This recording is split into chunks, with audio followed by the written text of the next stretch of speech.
Lebanese President Michel Aoun says he wants to talk, but protesters say no way. Instead, they want him, his Prime Minister, and every other member of government to step down. They insist the people who got the country into the mess it's in can't be trusted to fix it. I'm Imran Garda, and today on the Newsmakers, we look at what's fueling anti-government demonstrations in Lebanon.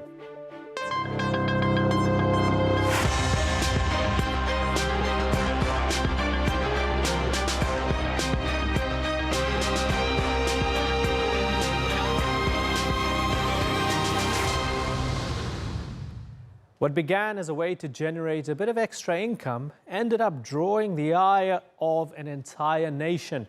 The Lebanese government's now reversed decision to tax WhatsApp calls has morphed into a nationwide movement calling for a complete overhaul of the country's political system. In a televised speech, the president insisted the government could not be toppled from the streets. But don't tell that to the hundreds of thousands of protesters from Tyre to Tripoli who say they want a revolution and won't stop until it happens. Despite some scuffles seemingly instigated by Hezbollah supporters, Sunnis, Shias, Druze and Christians have all largely united under one flag with one message, as Adam Pletz reports from Beirut.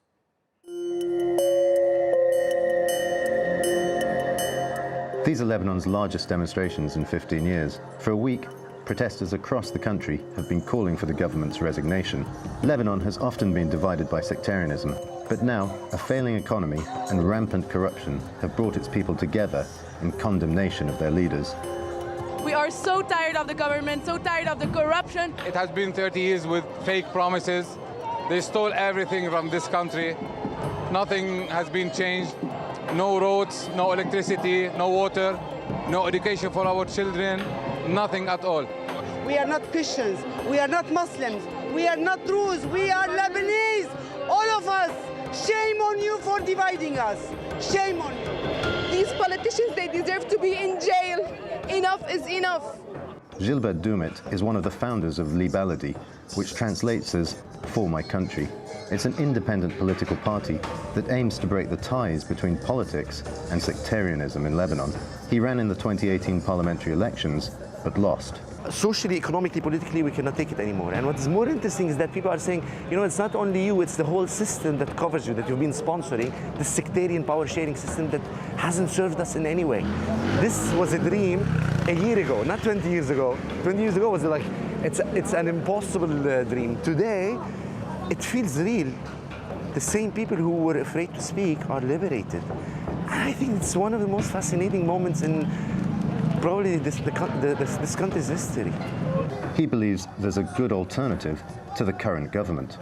There are plenty of competent, capable, independent, with high integrity people who are ready now to be in power positions and ensure a good plan for the country and ensure a good transition. Have a better political system, have a better economic model, and ensure that people's basic rights are ensured. It's a question of political will, and political will only be created by pressure, by popular pressure. There's one resounding message here, and that's that the people are speaking with one voice. They're united. As you look around you, there's only one flag that you see, and that's the Lebanese one. There's no signs here of party, religious, or sectarian affiliations. And that, for Lebanon at least, is unique.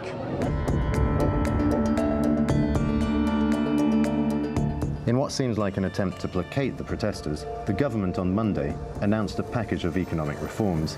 Hala Bejjani is Minister for Investment and Technology and part of Prime Minister Saad Hariri's bloc in a fragile coalition government. He's a fresh voice in Lebanese politics. He spent 20 years working abroad before taking his post in January.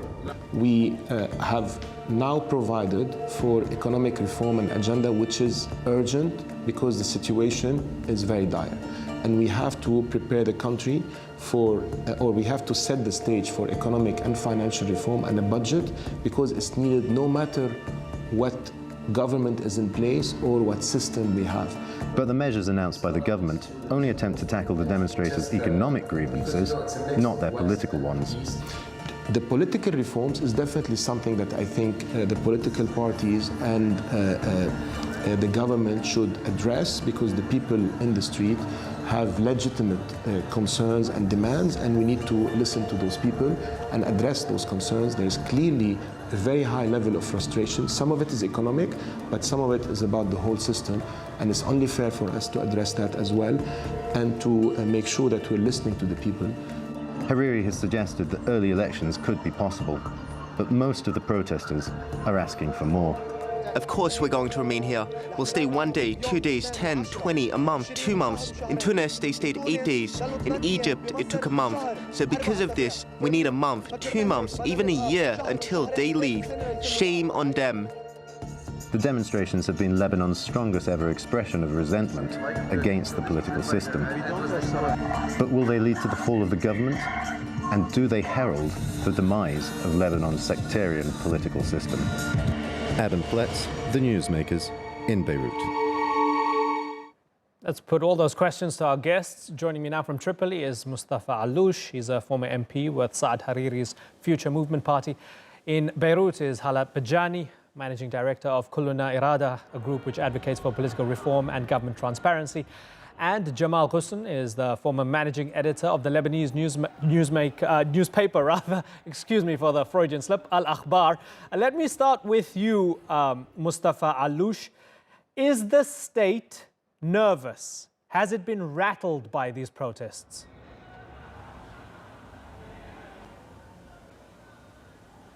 Well, of course, the first thing is that, yes, these demonstrations have caused a shock, at least for the state and for the constituents of power in the state, if I can call it power, because again, whenever you have the power not invested in the state like we have in Lebanon for years and years, not completely at least invested in the state, then the responsibility will just wither away, and everyone can be able to just throw the ball to the other camp.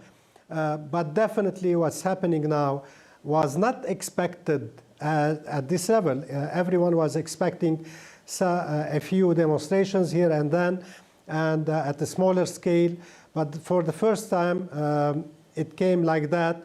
And again, this is as much as it is alarming, but at the same time, it can lead us to say that years and years of oppression did not prevent the Lebanese people from expressing their views, expressing their ailment, and saying that, yes, we are united now to call for our reforms, what is needed for the future of our children. Hala Bejjani, reforms or revolution? I mean, the last time we were speaking, Hala, we were talking about the prospect, hopefully, of 24/7 electricity. Instead, Lebanon got 24/7 protests, right? So reforms or revolution, Hala? Well, of course, reforms are always what is needed, even after a revolution, because we are we are facing a state that has been captured for a very, very long time by sectarian groups that have not built institutions. So no matter what kind of area we're going to have after this protest, governments need to have reforms. However, I think that today we need a drastic change, and I think that the forces that have been controlling the country for the last 30 years and have not been able to implement reforms that are recognized by everyone. Look how quickly they issued the paper, so they know what the reforms are, even if we don't agree on the content of the paper. But they know that reforms are needed. They have been in power for a very long time, so if they were not able to implement them for such a long time, why should we actually believe that they will be able to do so in a very quick motion right now? So we're very skeptical about that, and that at the same time, unfortunately, as happy as we are to see the Lebanese united in a historic moment, as many of the people that you've interviewed said, Lebanon is also facing one of a time economic and financial and monetary crisis that we've been calling for reforms in order to prevent for the last 2 years, and nothing has been done so far. So now, as people are protesting in the streets, is something very grave in the bottom of each of us. What is going to happen when people will go to get their salaries on Monday? Yeah. How much money is left in the central bank? And all these very important questions that the void is facing now to address. Right, of course. And as we go deeper into the discussion, we'll look at what those possibilities are. And it's also worth noting that the audio coming from Beirut, we can hear that the streets are lively in the background, which is fascinating. You know, there's definitely a buzz on the streets. People are on the streets. Jamal Ghosn, as we've heard the political leaders come out and have their say, we just heard Hassan Nasrallah, we heard Michel Aoun, we heard Saad Hariri. They all seem to be trying to sort of have this balancing act where they're saying, we are listening to you, we hear you, and we're going to make changes. But on the other hand, they all want to keep their jobs, right? And they want to stay in power, right? Is it impossible for them to have both? One of the miracles of the protests that Lebanon has seen is we've seen Hariri, Aoun, and Nasrallah echo the same sentiment. They're saying the same exact things. They're showing no cracks among them. All of a sudden, they love each other, and they're going to work hand in hand to address these reforms that magically appeared overnight, even though they've been there for this ruling alliance have been in power for a couple of years, and all of a sudden, now they're all awoke to the need of reforms, which might be a little too late. I think we already, we have an imminent systemic failure, and this is might be too little too late, no matter what they do.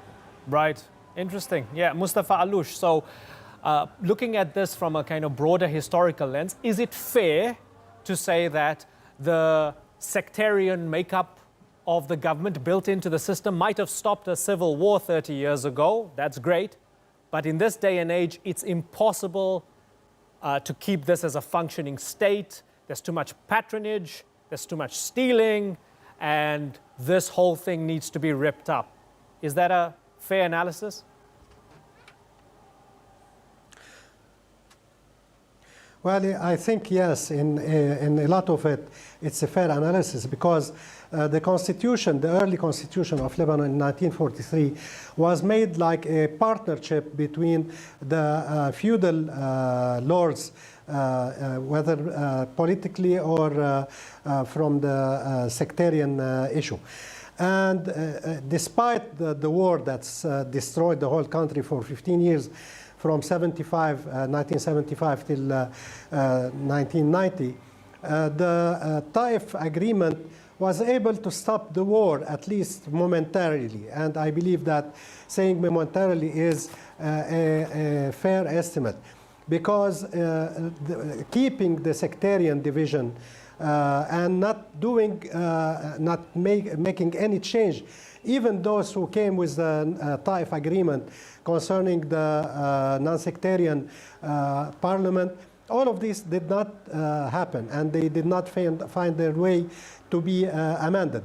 This is why we were not able at any time, because of this sectarian situation, to form real opposition, because any democratic system that doesn't have a well-constituted, a strong opposition, then everything will be held in a dictatorship of the majority. And the majority in our country is not a single party, but it's a coalition of the same lords or feudal lords that have governed the system for years and years.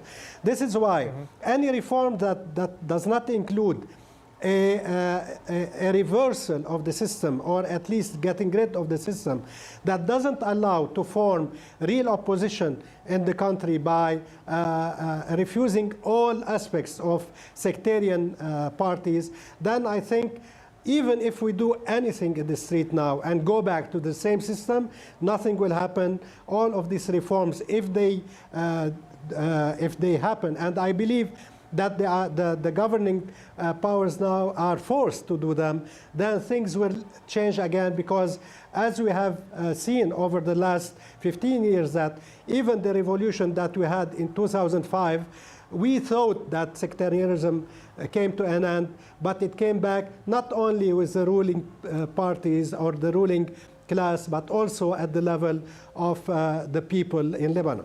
Okay, so Hala, if this leadership implements some reforms, is it going to be probably just enough to send people home for the short term, because long term they want to get rid of the whole system?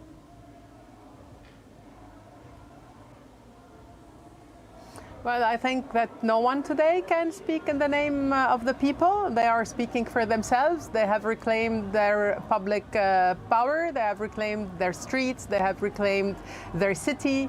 And I think that no one today can say what they are or what they should be doing. I think we really have to wait and see. They are still not able to formulate. I mean, they are very able to formulate very clearly what they want. And for the time being, all what they want is for this government to step down. So I really don't think that anyone with a promise of reform would make them go home. They didn't even care to discuss the content of the paper of Hariri, although we took time in the office to try and look into it. But no one in the street even cared. They just think that this government is not able to give them the answer for the corruption that they've been living for all these years. Why would they stop corruption now? Why would they really go back to work? So it revolves always, when you want a government, you want it to be representative in a parliamentarian democracy. But today, the people are saying people that are in power do not represent us. So this government is not representative of the people's power.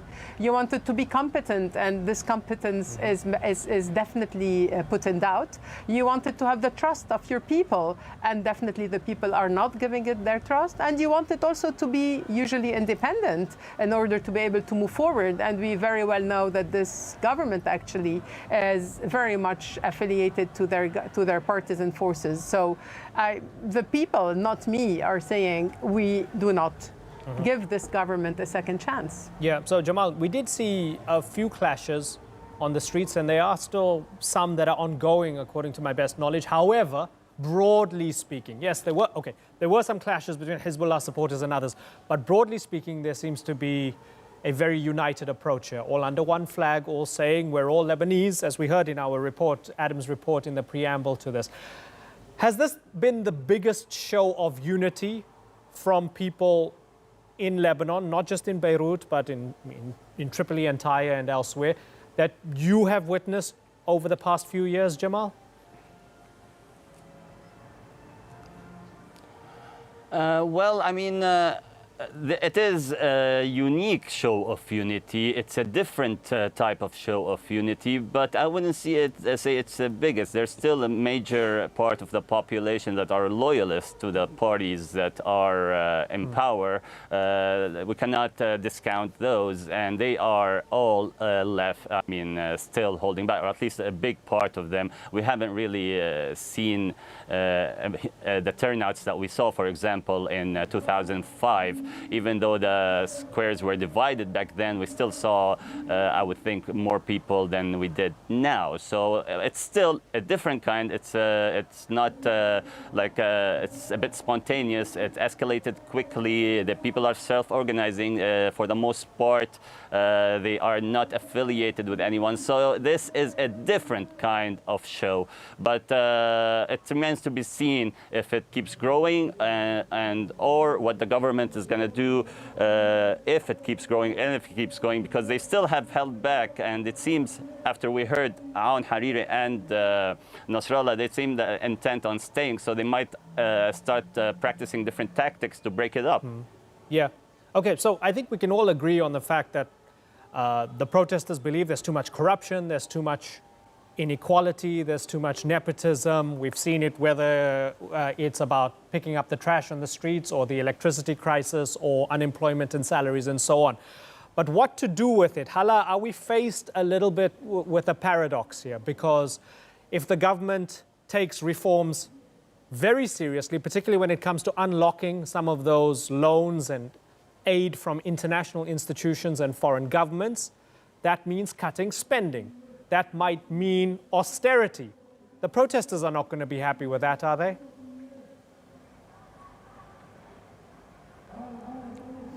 Well, I think that we're beyond this point, unfortunately, and this is why you need a very responsible government to be in place, because of course there will be very unpopular measures that have to be taken, because again the country is heading in a very extremely serious monetary crisis as well as a financial and economic one, and you really need to have a government that's totally aware of the gravity of the situation and that is ready to extend a social net so that the most vulnerable are protected, while at the same time keeping some kind of hold of the dire hard currencies that we have to ensure primary needs such as energy and wheat and eventually medicine.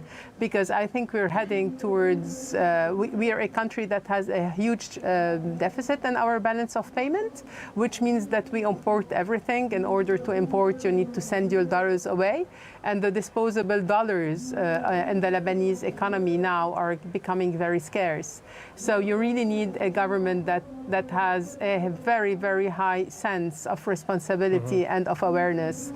And it's not only about saying, oh yeah, we'll sell the telecom and this will bring in money. Right. This is a very, very dangerous and risky decision to take nowadays. Right. So Mustafa Allouch, is it even possible for the current leadership to implement any reforms without becoming even more unpopular?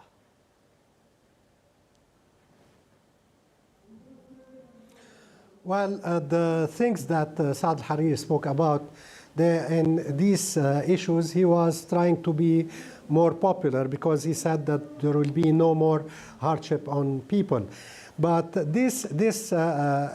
what he spoke about can be implemented for a year or so. But after then we'll go again to the same issue.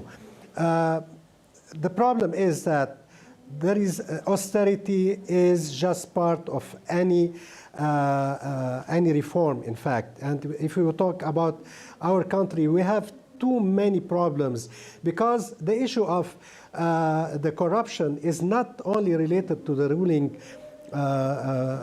ruling class, because there is a conspiracy of corruption between a big part of the population and the leadership. And in fact, if you go deeply and see how we can get away from this, it's really very difficult, because at least we have like 1/3 and a bit more than 1/3 of the government employees who are getting money without working. And those who are, some of them who are working, they are not working enough. So again, if you want to go and say, I want to stop corruption, then probably 1/3 of the government employees should go home. Okay, I want to get a response from Jamal. Jamal, you were shaking your head there. Tell me why. Because Mr. Allouch is pointing the finger at the wrong place, in the wrong place. It's blaming government employees when the biggest looter in the Lebanese system is the banking system that accounts for most of the money that has been accumulated as public debt over the years, over the 30 years that we've had Hariri's father and son in power. So this is, this is the root of the problem. And anything that doesn't touch and try to recover those some part or make the banks pay the bulk of the bill is not really anything that should be taken seriously. Okay, final answer from you, Hala. And I know, Mustafa, you want to respond, but we're running out of time. Hala, I want to ask you, broadly speaking, given everything that's happened over the past week, are you optimistic? And very briefly, please, ma'am. I think we have to be brave. I'm extremely optimistic. I'm extremely optimistic to see what I have seen, but I'm also extremely cautious because the post-revolution takes time and it takes a lot of awareness for all of us to be mobilized in order to take this opportunity of building a true or reclaiming our states. Okay, these are very fascinating times, and it's undoubtedly a moving story here. We're going to keep a close eye on things. Michel Aoun saying, I want to talk. Hassan Nasrallah saying, mobilize yourselves or choose your leaders and bring them forward. But a lot of the protesters don't want that, right? And this is what makes it fascinating. They don't want to be like a political party. They don't want to have elected representatives. And for us as media, it makes it all the more interesting to look at it from the outside in. It's been a pleasure talking to all of you. Hala Bejjani, Jamal Ghosn and Mustafa Allouch. I thank you all for joining us, and no doubt this will not be the last time you come onto the Newsmakers. I thank you for joining us for this episode. And I thank you so much for joining us, the viewer, on this episode of the Newsmakers. Don't forget, you can subscribe to our YouTube channel, follow us on Twitter, and hit us up on Facebook as well. There it is on social media. Thanks for watching.